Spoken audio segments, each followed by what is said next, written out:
Hello BookTube, I'm back. It's a whole new year, 2024, and I thought I would come on and kind of recap my reading from last year and what my goals are for this year. I haven't been on the channel for a bit. I think it's been over 3 months now, but I explained on some of my previous last videos as to why I'm not on quite as often, and that situation is kind of continuing, but I'm hoping to maybe make shorter videos or something a little bit more frequently this year. See how that goes, but no promises. Anyway, I had a goal of 50 books last year, and I did manage to read 65. It's less than the year before. I had been trending downward. I mentioned that in my last wrap-up of the previous year. From 2014 to 2021, I had steadily been decreasing in the amount of books I read. I went from like 183 down to 55 in 2021. And then 2022 finally started to trend a little bit upward to 79, but now we're kind of trending back down again because of all the things I've been busy with this year. So it has definitely impacted my reading. And also the genres that I've been reading. I read a lot of manga, a lot of like YA graphic novels. I did that kind of vlog of a bunch of middle grade graphic novels that we'd gotten it at Half Price Books that I wanted to read because they just look really cute and something really simple to read and just kind of fun and lighthearted, something I really needed. So that was like a big number of books that I read. So in breaking down the genres, I read 21 manga, 11 mystery, 9 horror, 0 adult graphic novels, surprisingly. I read a few more literary fiction than I usually do. I read 9. Science fiction books, I read 4. And unfortunately, 0 classics. I was kind of disappointed in that because I really enjoy classics, but that takes a little bit more focus than I had time for. I had 1 YA novel, 2 nonfiction books, and 8 middle grade graphic novels. So overall, I think a majority, not really a majority, but a lot of the books I did read were audiobook versions, just because that's what I have most time for. I have to drive back and forth to work, so I utilize that time to at least get through a book. And I just find it more enjoyable a lot of times than just listening to music. And then I've read a lot of ebooks too on my Kindle Paperwhite, which I really want to get more into. I've got so many books sitting on here, a lot of free books that I've downloaded through various sources and things like that. So I've got quite a few on here that I want to kind of work my way through. They're easily in the hundreds, multiple hundreds.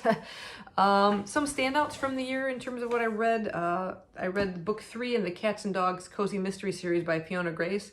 This is A Villa in Sicily, Vino and Death is the subtitle. I don't know why they don't just call it a Villa in Sicily series as opposed to Cats and Dogs, but it is based about our main character is a vet. She's moved to Sicily. She's bought one of those $1 renovation homes.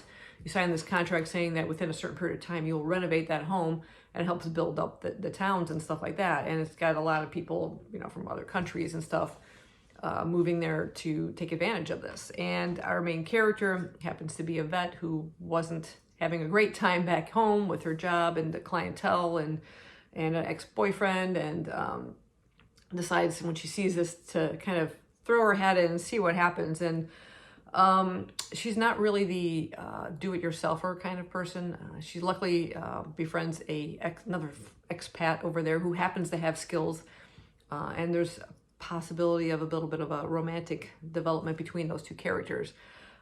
In addition to that, luckily the town doesn't have a vet, which they are sorely in need of. So that gives her an opportunity of employment, but she has to, of course, build a business, and that place also needs renovations, and there's so many rules and regulations and red tape that she has to go through, and also bodies. Bodies keep turning up, which complicates things. But I really enjoy this series, and I'm looking forward to kind of getting back into this one as well. There's I think there's like at least 7 of them or so, but I'm only up to book 3, and I've enjoyed every one of them. Another standout was a kind of Victorian Gothic thriller by Katie Lumsden, also from, I believe her channel on YouTube is Books and Things. So this is her debut novel. This is The Secrets of Heartwood Hall. And just a really, really great Gothic thriller. I just found myself just really immersed in the character and the storyline, and I highly recommend that one. Also read another CJ Tudor book. I really enjoy her books. This is The Other People. It's always a slight, I don't call it magical realism, kind of weird thing kind of going on. You're not quite sure what's happening, but it follows our main character who he's returning home late one night, and there's a old rusty car in front of him, and a young girl in the backseat kind of turns her head, and he swears that's his daughter. And when he gets home, his daughter is apparently missing. Everyone believes that she's dead, and he refuses. They don't trust that his judgment as to what he saw in the car, but he's been like roaming the streets back and forth trying to find this particular car. There's also another story of a Fran and her daughter Alice, who seem to be also roaming up and down the roads, kind of, but they're more on the run.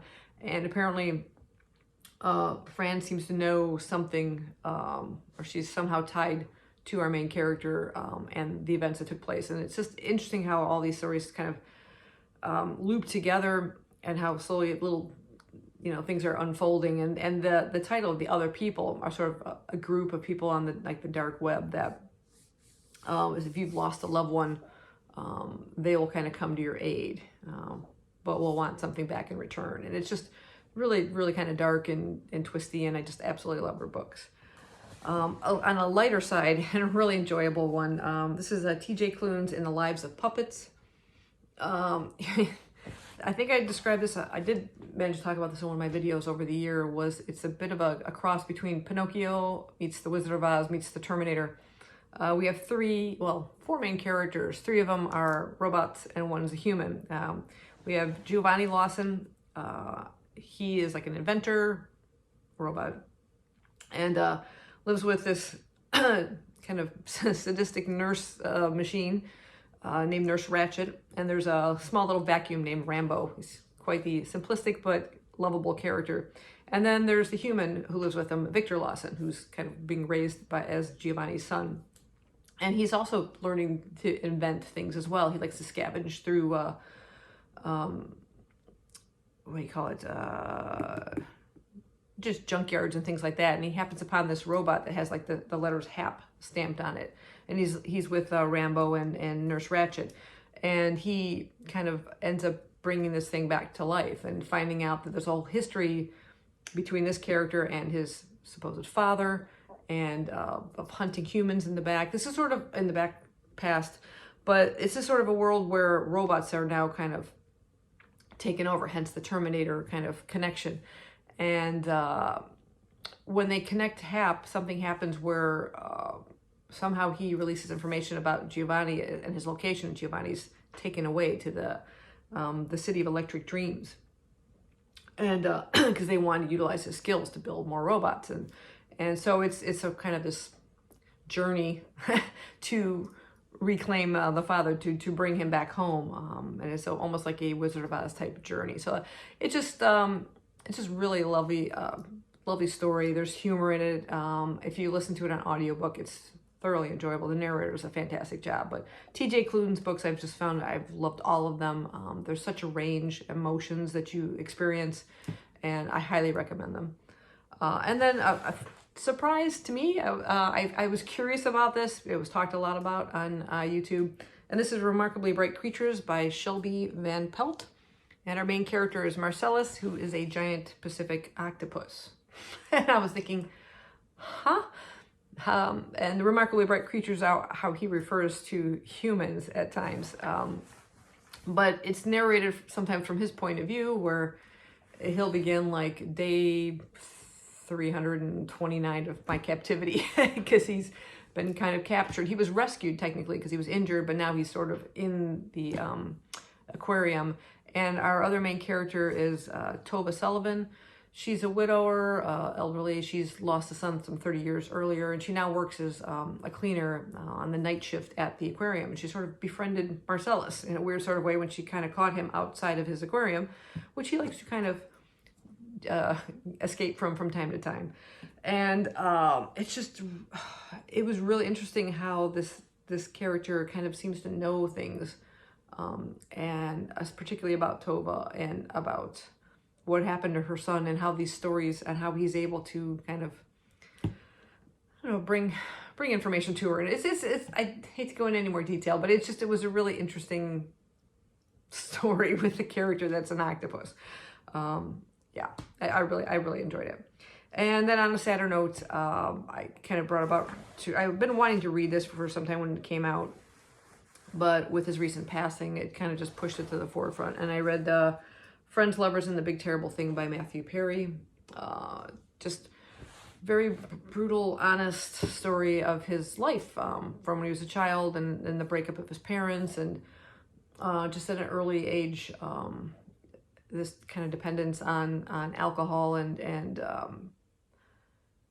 just the road to kind of let him down. It was a tough read. I actually listened to it on audio, so you're hearing it in his voice and how he introduces himself. Hi, my name is Matthew Perry. My friends call me Maddie, and I should be dead by now. And you know, that start was just, ooh, is rough, but very deep, poignant story. There's bits of humor in there, but it's really just a stark revelation of what he went through, and it's shocking. Just you know, in and out of rehab and surgeries and the support that he did have. It just wasn't, you know, it seemed like he was on the road to recovery, and you know, who knows what happened, but I'm glad I finally did read it. But those are the basic standouts for the year for me. Like I said, I'm just gonna set a general goal on Goodreads for another 50 books, just because it's a good, at least, base number for me. But you know, if I exceed it, you know, great. But I'd like to focus a little bit less on manga and graphic novels and more on actual books, literature, or something. And I will go over, maybe I'll just do a quick little short video that I'll save for Friday as to what I'm currently reading. I also have the video I need to make because I have books that have been accumulating since last year. I don't really buy too many books anymore. For the most part, the only thing I'm purchasing is like audiobooks. Anything else that I get in are stuff I bought from work through, you know, my employee discount and the bonus money we get on our little employee card. So it's really costing me nothing. I already get like 50% off of used books, and then I've got this bonus money to utilize. So to keep the cost down whenever possible. And you know, I don't want to accumulate too many books since I'm reading at a lot slower rates and have less time. It seems ridiculous. I've got so many books I'm already sitting on. But anyway, that's my reading year so far. Like I said, my plans are just at least to read 50 books and at least to read a bit more, I guess, I wouldn't say quality. There's nothing wrong with manga, but a little bit more literary fiction, some classics. I was sitting on Swiss Family Robinson back there and Three Musketeers that I'd kind of hoped to get to last year. Possibly I'll get to Swiss Family Robinson. Three Musketeers I think might take a little bit more time that I just can't focus on right now. So maybe smaller classics or something along that lines. But anyway, yeah, I'm just going to end that here, and hopefully you'll see me not too long from now. Thanks for watching. Thanks for everybody who's kind of stuck with my channel. I'm coming up on an anniversary in about a week, and I'll just do a quick film on that, and I will see you then. Bye-bye.